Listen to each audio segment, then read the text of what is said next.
అత్యుత్తమ ప్లేస్మెంట్స్ తో ఎంఎన్సీ కంపెనీలలో ఉద్యోగమే లక్ష్యమా? ఇంజనీరింగ్ చదవాలనే మీ పిల్లల కలని కేజీ రెడ్డి కాలేజ్ తో నిజం చేసుకోండి. నమస్తే, వెల్కమ్ టు ఐ డ్రీమ్. నా పేరు వలి.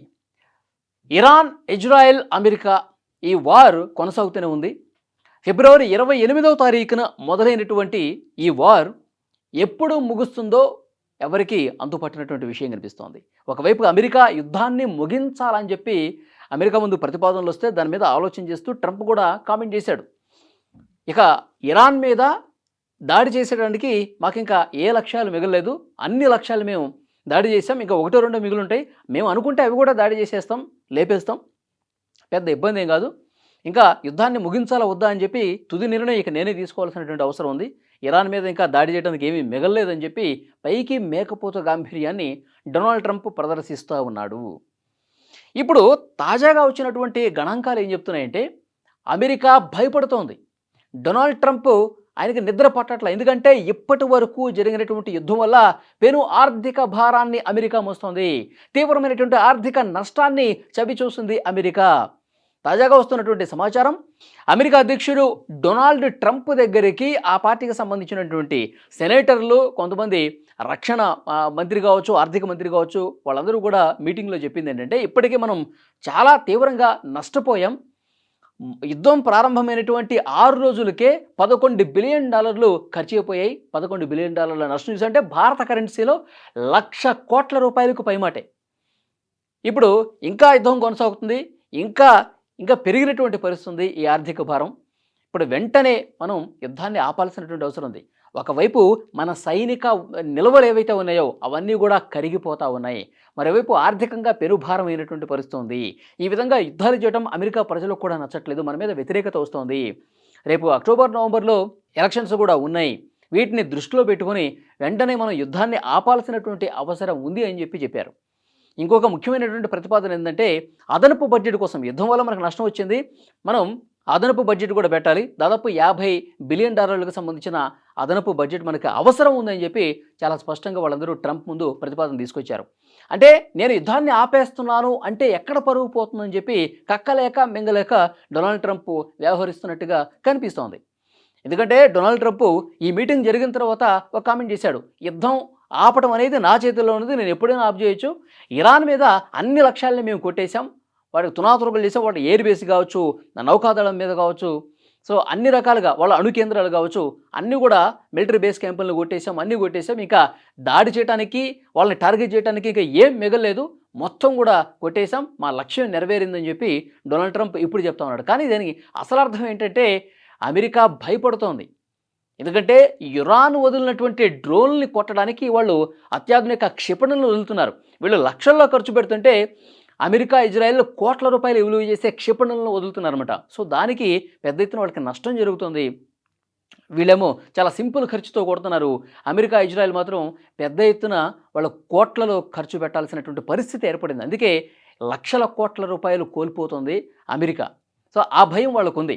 మరోవైపు ఇరాన్ మాత్రం మేము యుద్ధంలో వెనక్కి తగ్గే పరిస్థితి లేదు, అమెరికా, ఇజ్రాయెల్ యుద్ధాన్ని స్టార్ట్ చేశారు, మా సుప్రీం లీడర్లను చంపేశారు, ఫిబ్రవరి 28వ తారీఖు దొంగ దెబ్బ తీశారు. జెనీవాలో ఒక పక్కన చర్చలు జరుగుతుంటే ఆ చర్చల్లో సానుకూలమైనటువంటి నిర్ణయం ఒకవైపు వెలువడుతుండగా వీళ్ళు దొంగ దెబ్బ తీసి 28వ తారీఖు మా సుప్రీం లీడర్ని, మా కీలకమైనటువంటి నాయకులందరినీ కూడా చంపేశారు. కాబట్టి యుద్ధం వాళ్ళు స్టార్ట్ చేశారు, కానీ యుద్ధాన్ని విరమించేది, యుద్ధాన్ని ముగించేది మేము అని చెప్పి ఇరాన్లో కొత్తగా ఎన్నికైనటువంటి సుప్రీం లీడర్ మొస్తబా ఖమేనీ చెప్పినటువంటి సిచ్యువేషన్ ఉంది. అందుకే భయం పెరుగుతోంది. ఎందుకంటే ఇరాన్ చాలా తీవ్రంగా ప్రతిఘటిస్తోంది, పెద్ద ఎత్తున అమెరికాకి సంబంధించినటువంటి ఎయిర్ బేస్ క్యాంపుల మీద దాడి చేస్తుంది, డ్రోన్లతో దాడి చేస్తుంది, క్షిపణులతో దాడి చేస్తుంది, గల్ఫ్ కంట్రీస్లో ఉన్నటువంటి అమెరికా ఆర్థిక సంస్థలు ఏవైతే ఉన్నాయో వాటి మీద దాడి చేస్తుంది, ఇజ్రాయెల్ మీద విపరీతంగా క్షిపణుల వర్షం కురుస్తోంది.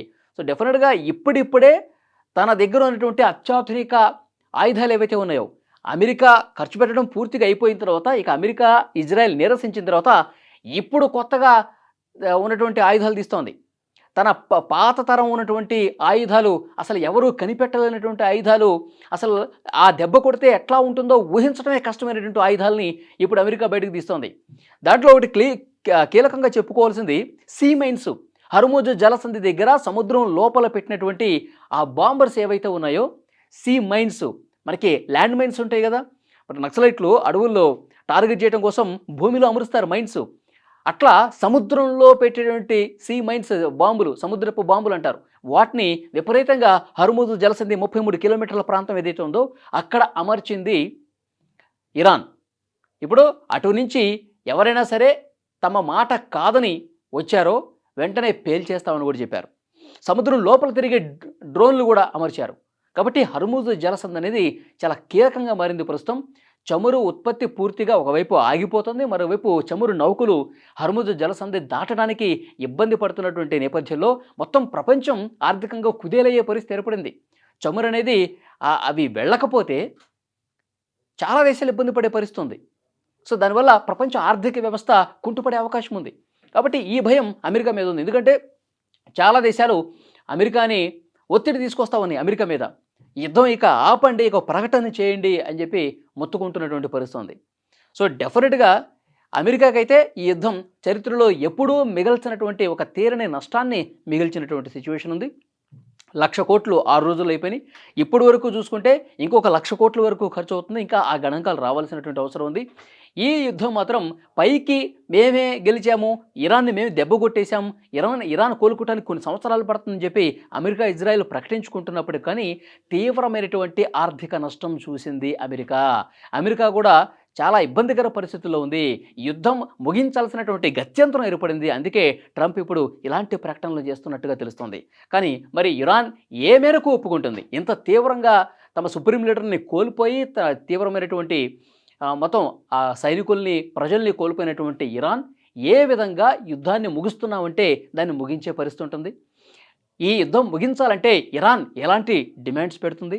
ఇవన్నీ కూడా తెలియాలంటే మరికొన్ని రోజులు ఆగాల్సిందే.